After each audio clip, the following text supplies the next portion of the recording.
जय श्री कृष्ण विद्यार्थी मित्रों, केम छो? मजामां ने? चलो आज अपने धोरण 6 ना गणितमां આપણે સ્વાધ્યાય 11.1 દાખલા આપણે 1 થી 10 ગયા વિડિયો સુધીમાં આપણે શીખ્યા હતા।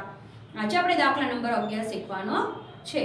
તો દાખલા નંબર 11 ની આપણે રકમ જોઈએ કે શું છે।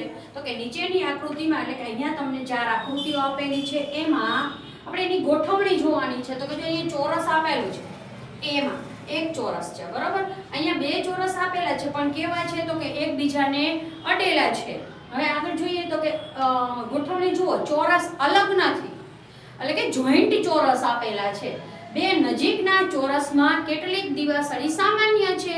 તો અહીંયા તમે જુઓ કે આપણે અહીંયા એક ચોરસ કર્યું છે બરોબર, એને મારે બીજું ચોરસ જોઈન્ટ કર્યું મેં અહીંયા। તો જે આ દિવાસળી છે એ બંનેમાં સામાન્ય સામાન્ય એટલે કે બંનેમાંથી આપણે એક દિવાસળી છે એ બંનેને જોઈન્ટ કરે છે એટલે કે દિવાસળી વપરાણી છે। ત્યાં ત્રીજામાં આપણે જોઈએ કે ત્રણ ચોરસ આપેલા છે। તો કે જો અહીંયા પણ આ સામાન્ય છે, અહીંયા પણ આ સામાન્ય આપેલી છે એટલે કે દિવાસળી સામાન્ય આપેલી છે। હવે તમે અહીંયા જુઓ કે આ મારે એક ચોરસ બન્યું હોય તો કે આ બીજું ચોરસ જોઈન્ટ કરો તો આ સામાન્ય થઈ જાય। હવે બે ચોરસ આપેલા હોય એટલે અહીંયા પણ આ સામાન્ય મારે થઈ જાય। એવી રીતના એમ સામાન્ય દિવાસળી છે। તો અહીંયા આપણે જોઈએ તો કે જો આ મારું આ ત્રણ દિવાસળી આ થઈ ગઈ છે, એમાં મારે આ સામાન્ય છે એટલે મારું ચોરસ થઈ ગયું। પછી તો કે મારે આ દિવાસળી કરી છે તો કે અહીંયા મારે આ છે એ મારે સામાન્ય આવી ગયું છે। પછી તો કે મારે આ ચોરસ કરવું હોય તો કે મારે અહીંયા સામાન્ય થઈ ગયું છે, અને મારે અહીંયા આ ચોરસ કરવું હોય તો કે મારે અહીંયા પણ આ સામાન્ય થઈ જાય। એટલે તેમ અહીંયા જો આ સામાન્ય છે કે મારે આ એક ચોરસ છે તો કે આ સામાન્ય દિવાસળી, પછી આ સામાન્ય અને અહીંયા પણ આ સામાન્ય છે એટલે કે બે ચોરસ વચ્ચે એક દિવાસળી એ સામાન્ય આપેલી છે। હવે જો અહીંયા કે ગોઠવણીનું અવલોકન આપણે કરવાનું છે અને દિવાસળીની સંખ્યાના આધારે આપણે એનો નિયમ તારવવાનો છે। તો આપણે સૌથી પહેલા એ નું કરીએ કે અહીંયા એ આપેલું છે કે અહીંયા ચોરસની સંખ્યા કેટલી છે।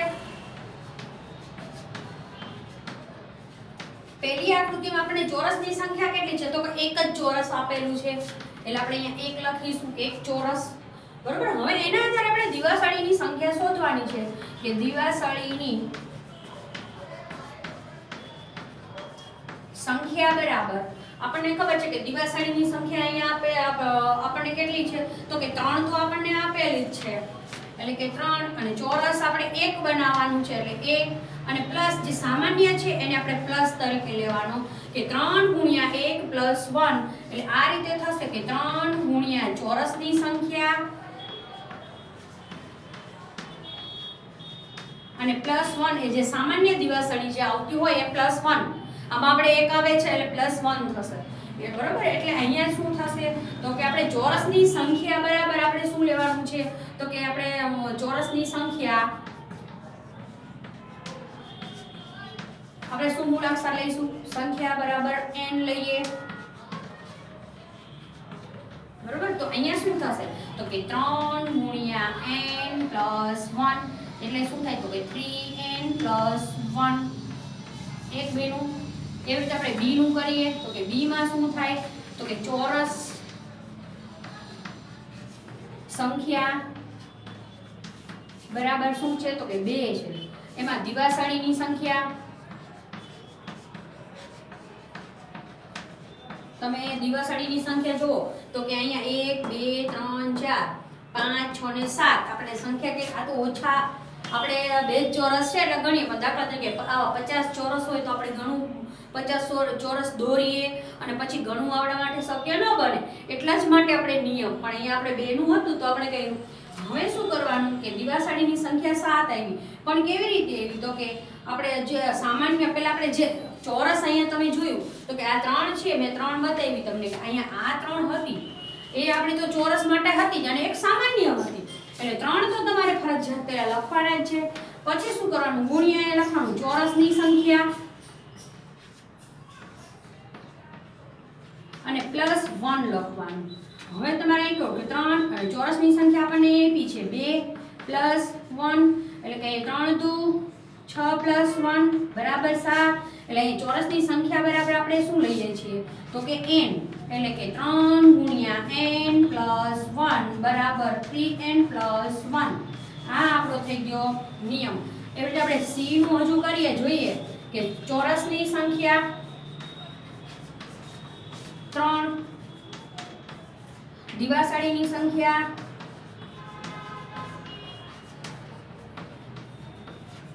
બરાબર આપણે શું લખશું પહેલા તો કે 3 ગુણ્યા n + 1 3 ગુણ્યા અહીં આપણને સંખ્યા 3 આપી છે અને પ્લસ 1 3 તેરી 9 + 1 એટલે કે 10 તો અહીં આપણને ચોરસની સંખ્યા આપણને 10 આવી એટલે કે આપણો નિયમ શું થઈ ગયો તો કે 3n + 1 આ થઈ ગયો આપણો નિયમ તો હવે એવી રીતે આપણે d નું પણ કરવાનું તો d નું તમારે આ રીતે મેં જેમ કરીને બતાવ્યું એ રીતે d નું એક તમારે કરી લેવાનું રહેશે હવે આગળ જોઈએ આપણે હવે ચલો હવે જો 11a નો દાખલો હતો ચોરસ વાળો એવી રીતે આપણે અહીંયા ત્રિકોણનું આપેલું છે કે અહીંયા ત્રિકોણો છે એકબીજાને જોઈન્ટ થયેલા ત્રિકોણો બતાવેલા છે એના ઉપરથી આપણે નિયમ તારવાનો આગળનો જે ચોરસનો હતો એની જેમ જ અહીંયા ત્રિકોણનું છે કે બે ત્રિકોણ વચ્ચે આપણને એક સામાન્ય દિવાસળી જોવા મળે છે તો તમે જુઓ કે અહીંયા ત્રિકોણ જે આપેલો છે બરોબર તો કે એના આ બે જે છે આ બે એ સિવાયનું આ એક જે દિવાસળી છે તો કે અહીંયા આ સામાન્ય છે ત્યારે એ બે ત્રિકોણ જોઈન્ટ ત્રિકોણ બને છે એવી જ રીતે તમે જુઓ તો કે અહીંયા આ બે ત્રિકોણ હતા તો કે અહીંયા સામાન્ય દિવાસળી બની એટલે એ ત્રિકોણ થયું પછી તો કે અહીંયા આ સામાન્ય ત્રિકોણ બરોબર એટલે એ બન્યું હવે એમાં તમે અહીંયા જુઓ તો કે આ એક આ બે આ 3 અને 4 દિવાસળી સામાન્ય બની છે બરોબર તો અહીંયા તમારે આ ત્રીજી એટલે અહીંયા આ બીજી અને અહીંયા આ એક તો કે આમાં આ એક દિવાસળી સામાન્ય છે અહીંયા બે અહીંયા 3 એટલે કે 3 ત્રિકોણ બને છે એવી રીતે આપણે ગઈ વખતે આપણે પહેલા દાખલામાં શીખ્યા a માં એવી રીતે આમાં પણ જોઈએ કે a આકૃતિનું લઈએ તો કે ત્રિકોણની સંખ્યા કેટલી છે આપણને અહીંયા એક આપેલી છે હવે આપણે એના આધારે દિવાસળીની સંખ્યા આપણને ખબર જ છે આમાં તો કે દિવાસળીની સંખ્યા 3 આવે છે પણ કેવી રીતે આવે છે તો કે બે તો સામાન્ય છે એટલે હું બે દિવાસળી આપણી જે નવું ત્રિકોણ બનાવવાનું છે એ માટેની અને એક સામાન્ય છે એટલે 2 ગુણ્યા અહીંયા ત્રિકોણની સંખ્યા લેવાની છે ત્રિકોણની સંખ્યા આપણે અને +1 કરીશું કારણ કે એક દિવાસળી સામાન્ય આવે છે હવે અહીં આપણે લખીશું કે ત્રિકોણની સંખ્યા માટે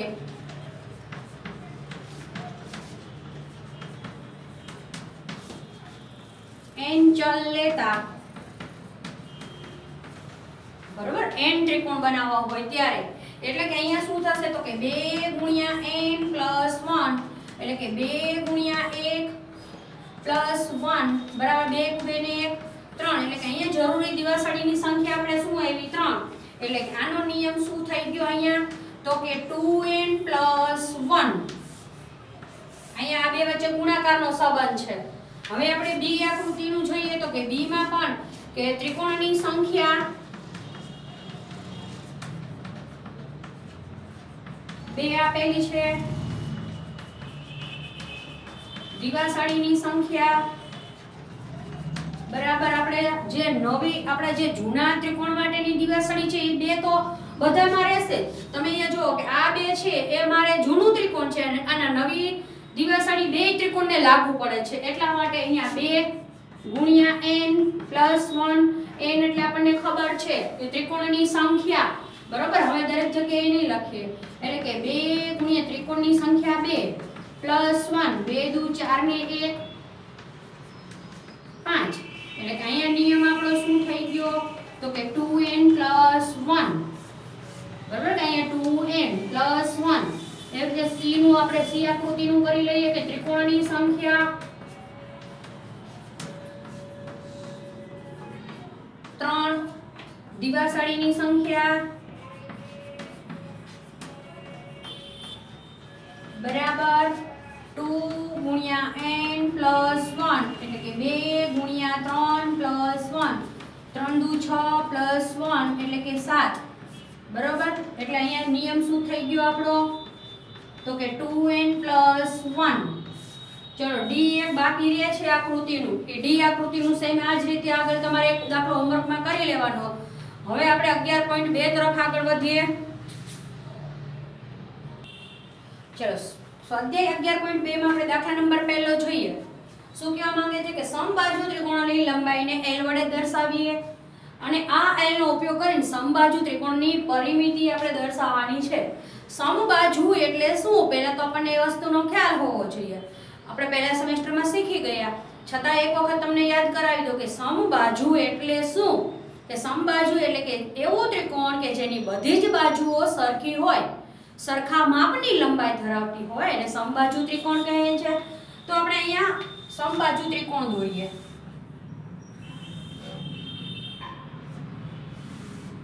બરોબર, આપણે ત્રિકોણ A B C સમબાજુ ત્રિકોણ છે.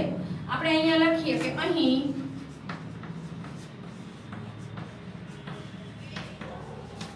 સમબાજુ ત્રિકોણ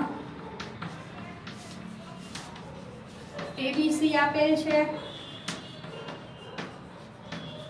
આપણને શું કીધું છે કે સમબાજુ ત્રિકોણની પરિમિતિ આપણે દર્શાવવાની છે. તો આપણને ખબર છે કે પરિમિતિ હોય, બરોબર, અને એની લંબાઈ આપણને કેટલી આપી છે? l. એટલે કે અહીંથી A થી B સુધીનું તો કે l, અહીંયા l, અને B થી C સુધીનું અંતર l. બધી બાજુ આપણને સમબાજુ એટલે કે સરખું માપવાળું l જ આપેલું છે. હવે શું કરું? પરિમિતિ એટલે આપણે આગળ શીખી ગયા કે પરિમિતિ એટલે કે બધી બાજુઓનો સરવાળો. તો અહીંયા તમે કરો કે સમબાજુ ત્રિકોણની પરિમિતિ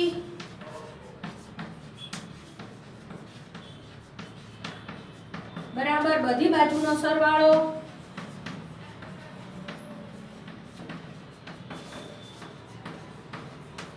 પણ બધી બાજુઓમાં શું આવે છે તો કે બરાબર શું આવશે તો કે AB + BC + C.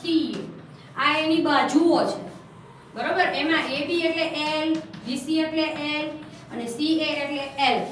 L માપ આપેલું છે આપણને, એટલે કે અહીંયા 1 2 3 3 ટાઈમ L છે, એટલે કે 3L, બરોબર. એટલે અહીંયા સમબાજુ ત્રિકોણની પરિમિતિ શું આવી તો કે 3L. માટે સમબાજુ ત્રિકોણની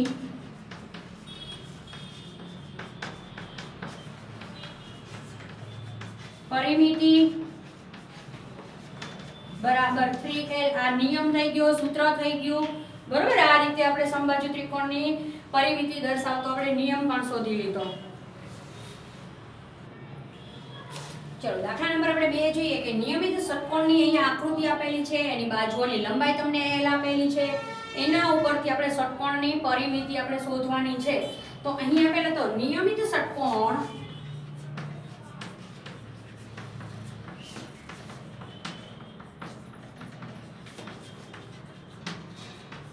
બધી જ બાજુઓની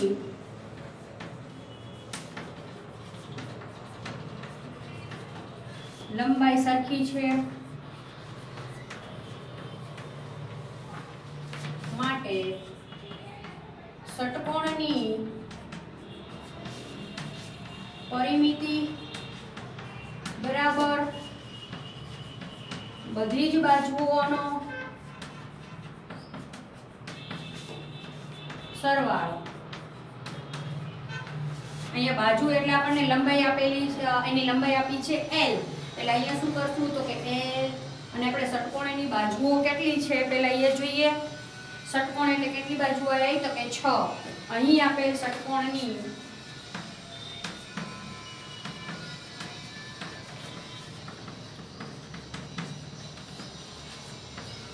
6 બાજુઓ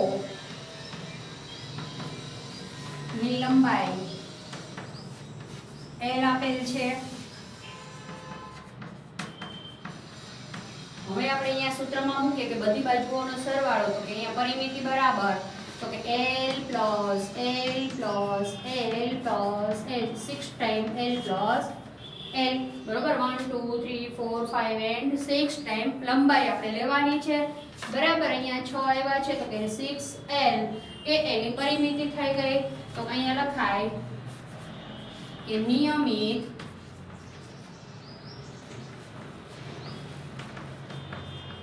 ષટકોણની પરિમિતિ બરાબર 6l થશે. એટલે કે આ એનો નિયમ થઈ જાય કે આપણે નિયમિત ષટકોણ હોય તો એની પરિમિતિ શોધવા માટે આપણે એનું સૂત્ર 6l થાય. પછી સમબાજુ ત્રિકોણ આપણે જે આની પહેલાનો દાખલો શીખ્યા તો સમબાજુ ત્રિકોણ હોય તો એ આપણે પહેલા સેમેસ્ટરમાં એ પણ શીખી ગયા કે સમબાજુ ત્રિકોણની આપણે પરિમિતિ શોધવી હોય તો એ 3l આવે છે બરાબર. બાકી જે વિષમ બાજુ છે અને સમદ્વિ બાજુ છે એમાં આપણે બધી બાજુઓનો સરવાળો મૂકીને એ રીતે આપણે પરિમિતિ શોધીએ છીએ. હવે આપણે આગળ જોઈએ. ચલો દાખલા નંબર 3 જોઈએ કે 6 સપાટી અને દરેક સપાટી ચોરસ હોય તો ત્રિપરિમાણીય ઘન આકૃતિ પરથી આપણે ઘનની ધારની લંબાઈને l વડે દર્શાવી ઘનની ધારની કુલ લંબાઈનું આપણે સૂત્ર મેળવવાનું છે. હવે આપણે ત્રિપરિમાણીય આકાર આપણે આગળ પહેલા સેમેસ્ટરમાં શીખી ગયા કે ત્રિપરિમાણીય આકાર કોને કહેવાય તો કે જે આકૃતિને લંબાઈ, પહોળાઈ અને ઊંચાઈ એવા 3 માપ હોય એવી આકૃતિને આપણે ત્રિપરિમાણીય આકૃતિ કહે છે. એની સાથે બીજું આપણે શું શીખ્યા હતા તો કે દ્વિપરિમાણીય આકાર. તો એ કોને કહેવાય તો કે જે આકૃતિને બે જ માપ હોય લંબાઈ અને પહોળાઈ બરોબર એવી આકૃતિને આપણે દ્વિપરિમાણીય આકૃતિ કહે છે. આપણે અહીંયા ત્રિપરિમાણીય આકૃતિ અહીંયા ઘન સપાટી આપણે ચોરસ સમઘનની વાત અહીંયા કરી છે. તમારી આખો પાઠ્યપુસ્તકમાં દોરેલું છે. તમને કહું કે કેવી રીતે કે ચોરસ બરોબર અહીંયા આ જો ચોરસ છે બરોબર. હવે આપણે એને ઘન દોરવાનો છે તો કેવી રીતે દોરશું આપણે તો કે અહીંયા પછી આ બીજું ચોરસ થઈ ગયું.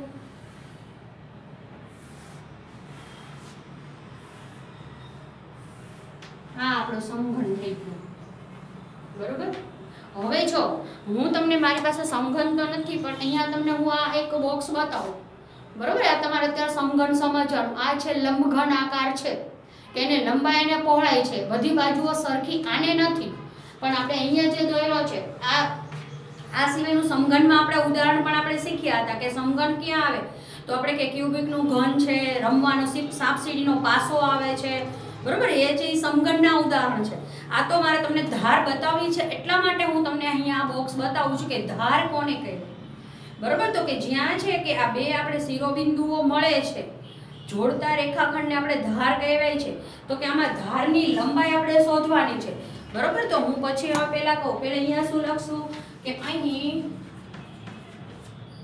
6 સપાટી આપણને કીધું છે કે 6 સપાટી અહીં ઘનને 6 સપાટી છે. દરેક સપાટી ચોરસ એટલે કે દરેકનું માપ આપણને સરખું આપેલું છે. હવે આપણને અહીંયા શું કીધું છે કે ધારની લંબાઈને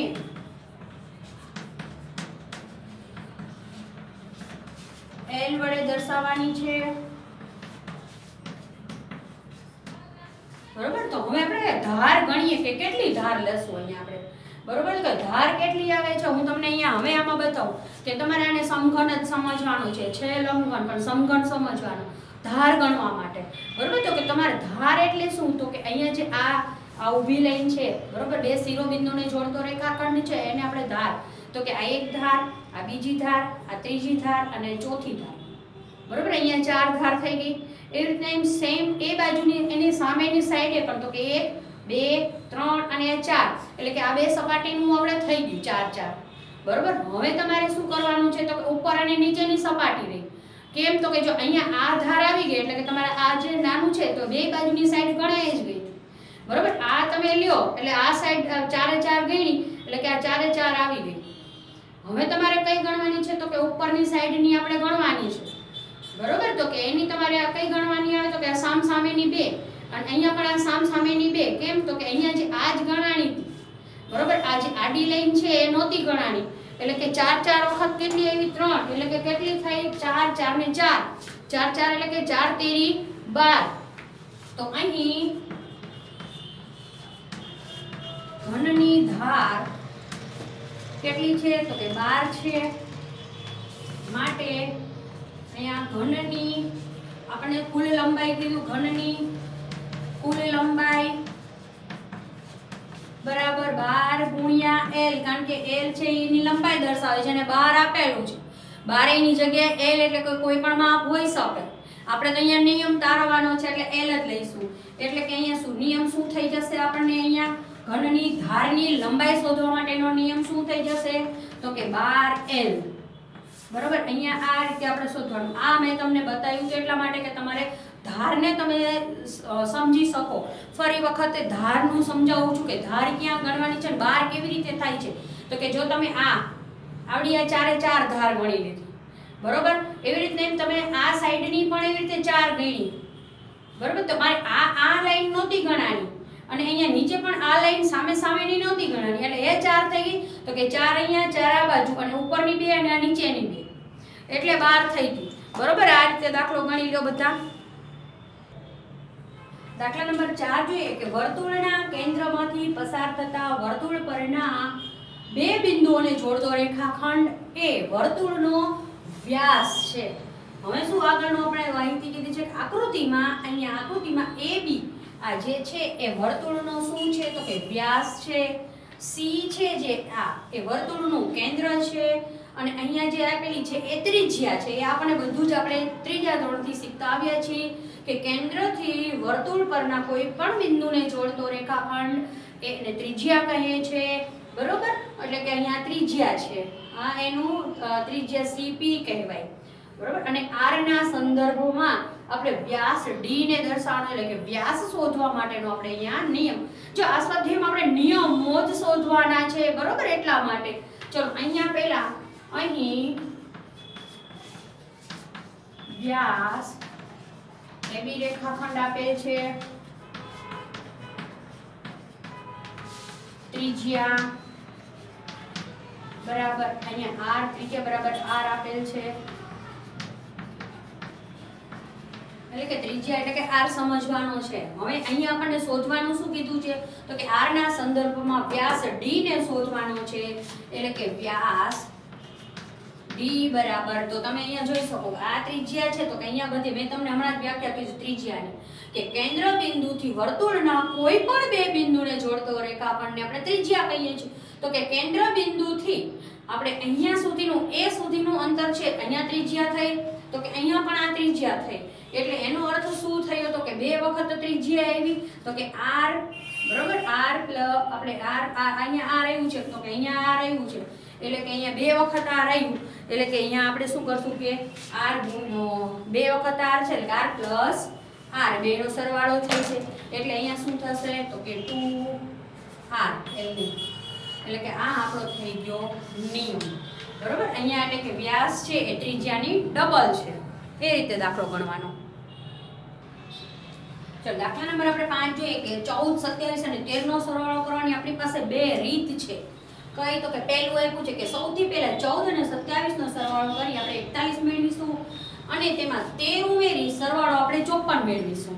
બીજી રીત કઈ છે તો કે 27 અને 13 નો સરવાળો કરી આપણે 40 મેળવીશું અને તેમાં આપણે 14 ઉમેરી અને સરવાળો આપણે 54 લાવીશું. તો આવું છે એ તમે આગળ શીખી ગયા છો. યાદ કરો કે ક્યાં શીખી ગયા છો, આ જ ધોરણમાં તમે પહેલા સેમેસ્ટરમાં શીખી ગયા છો. તો ક્યાં શીખ્યા છો તો કે પૂર્ણ સંખ્યાઓ આપણે જે આવતું હતું એમાં આપણે શીખ્યા હતા, બરોબર. તો અહીંયા તમે લખો કે અહીંયા આપણે અહીં પૂર્ણ સંખ્યા એમાં કયો ગુણધર્મ આપણે શીખ્યા હતા, પૂર્ણ સંખ્યામાં આપણે જૂથનો સરવાળાનો ગુણધર્મ શીખ્યા હતા. એમાં આપણે જૂથના આપણે જે સરવાળાનો જૂથનો ગુણધર્મ શીખ્યા હતા એમાં પણ મેં તમને કીધું હતું કે શું હોવું જોઈએ તો કે અહીં 3 રકમ એટલે કે સંખ્યા 3 હોવી જોઈએ. તો કે અહીં જો આપણને 3 સંખ્યાઓ આપેલી છે કે 3 રકમ હોવી જોઈએ. અહીં આપણે A, B અને C માટેનો નિયમ લેવાનો છે.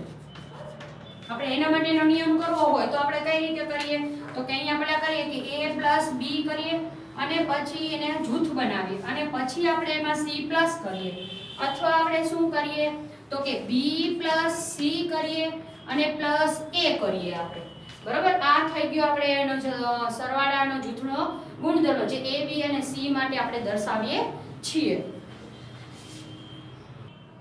ચલો હવે આપણે સ્વાધ્યાય 11.3 જોઈએ. એમાં દાખલા નંબર 1 કે દરેક અંકનો એકથી વધુ વખત ઉપયોગ ન થાય તેવી રીતે 5, 7 અને 8 અંકોની ચલ રહિત, એટલે કે ચલ એટલે કે આપણે જે મૂળાક્ષરો લઈએ છીએ એ સિવાયની, રહિત કીધું તો એ સિવાયની જુદી જુદી અભિવ્યક્તિ આપણે બનાવવાની છે. એટલે કે અભિવ્યક્તિ એટલે કે શું? તો કે સરવાળા, બાદબાકી અને ગુણાકારનો આપણે ક્રિયાઓનો ઉપયોગ કરીને આપણે એવું બનાવવાનું છે. આપણને નીચે તમારા પાઠ્યપુસ્તકમાં એક્ઝામ્પલ તરીકે, હિન્ટ તરીકે આપેલું છે એવી રીતે. તો અહીંયા આપણે પહેલું જોઈએ કે અહીંયા અંક કયા લેવાના છે, તો કે 5, 7 અને 8. અને એક જ અંક, એક અભિવ્યક્તિમાં એક અંકનો બીજી વખત ઉપયોગ થતો હોવો જોઈએ નહીં. આપણે સરવાળા, બાદબાકી અને ગુણાકારનો ઉપયોગ કરીને બનાવવાનું છે. તો આપણે એનું પહેલું કરીએ તો કે 5 + 7 કૌંસ કરી જૂથ બનાવી અને 8 બની જાય. બીજું શું થાય તો કે આપણે એનું લઈએ તો કે 7 + 8 કરો અને +5 કરી દો તમે. પછી તો કે ત્રીજું આપણે કરીએ તો કે 5 × 7 + 8, બરાબર.